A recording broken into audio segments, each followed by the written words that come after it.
Matthew chapter 1 begins by grounding the story of Jesus in history. From Abraham to David, through exile and restoration, the genealogy reveals a long line of broken people, faithful promises, and God's steady hand across generations. Before Jesus ever speaks a word, Matthew shows us that God has been working all along. At the center of this story is Mary, a young woman legally engaged to Joseph. Before they lived together, she became pregnant not by human means, but by the power of the Holy Spirit. What God was beginning was holy, miraculous, and entirely unexpected.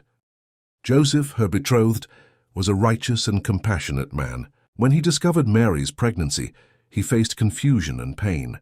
Not yet knowing it was from God, Joseph chose mercy over punishment. He quietly planned to divorce Mary, protecting her from public shame, revealing his integrity, kindness, and love even in the midst of uncertainty. While Joseph wrestled with this decision, God intervened. An angel of the Lord appeared to him in a dream, calling him Son of David, reminding him that he stood within God's covenant promises. The angel told Joseph not to be afraid to take Mary as his wife, explaining that the child she carried was conceived by the Holy Spirit. This was not a mistake, it was the work of God, and Joseph had a role to play. The angel continued, instructing Joseph to name the child Jesus, a name that revealed his purpose. He would save his people from their sins.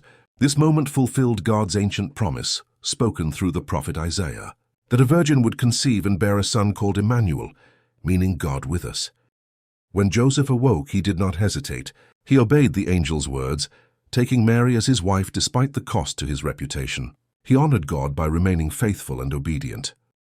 When the child was born, Joseph named him Jesus, fully embracing his place in God's redemptive plan.